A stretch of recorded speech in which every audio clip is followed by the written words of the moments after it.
The blizzard roared outside, a relentless beast clawing at the windows of the old Victorian house I shared with my sister, Clara.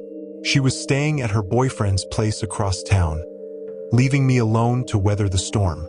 Our father, a retired businessman named Arthur, lived in a modest one-story cottage about 15 minutes away.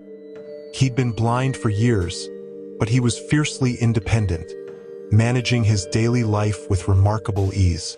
Still, the storm worried me. I called his landline twice, but it just rang and rang. No answer. Not even a voicemail. That wasn't like him. Dad always rushed to the phone, especially during bad weather. I tried to shake the unease creeping up my spine. Maybe he'd just gone to the corner store. But the storm was too fierce, the snow too heavy. I grabbed my coat and keys, ignoring the winter storm warnings buzzing on my phone. The roads were nearly deserted, the world swallowed by a white void. My headlights barely cut through the swirling snow as I pulled up to Dad's cottage. His footsteps were there, fresh in the snow, leading both to and from the door.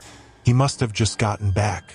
Relief washed over me, until I noticed something odd. The tracks didn't stop at the door. They continued around the side of the house, disappearing into the darkness. I frowned but shook it off. Maybe he'd gone to check the trash bins or something. I knocked on the door, calling out, "Dad, it's me." No answer. Just as I was about to use my key, the door creaked open, unlocked. Again, I sighed, exasperated.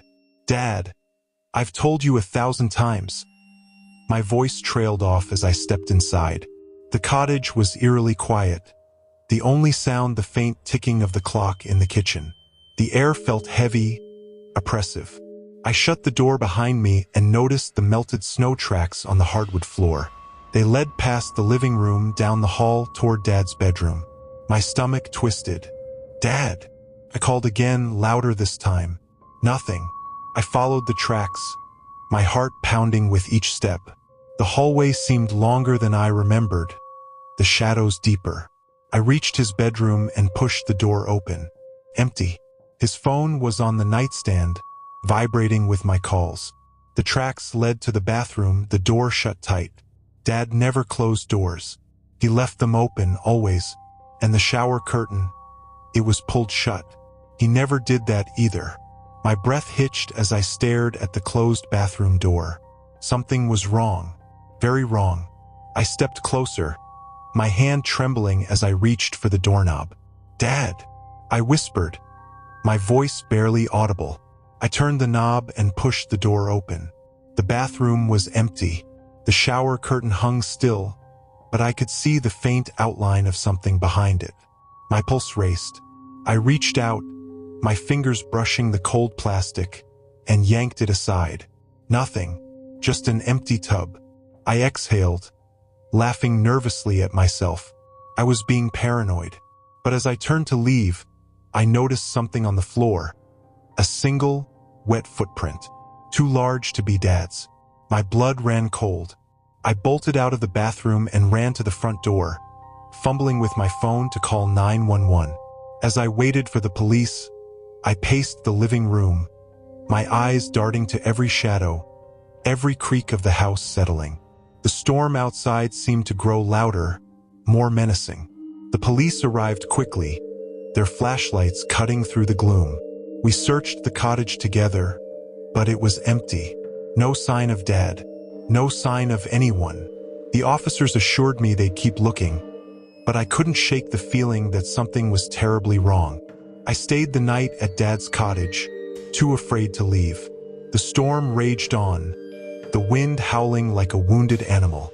I drifted in and out of sleep, my dreams filled with shadows and footsteps. At some point, I woke to the sound of the front door creaking open. I sat up, my heart in my throat. "Dad!" I called, my voice trembling. No answer, just the sound of footsteps, slow and deliberate, moving down the hall. I grabbed the baseball bat I kept by the bed and crept to the doorway. The hall was dark, but I could see the faint outline of a figure standing at the end, near Dad's room. "Who's there?" I demanded, gripping the bat tighter. The figure didn't respond. It just stood there, motionless. I stepped closer, my pulse roaring in my ears. As I reached the end of the hall, the figure turned, and I froze. It wasn't dead. It wasn't even human.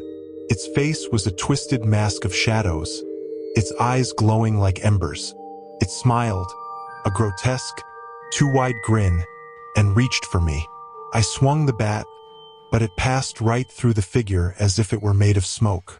It laughed, a sound that echoed in my skull, and then it was gone, vanished into the darkness.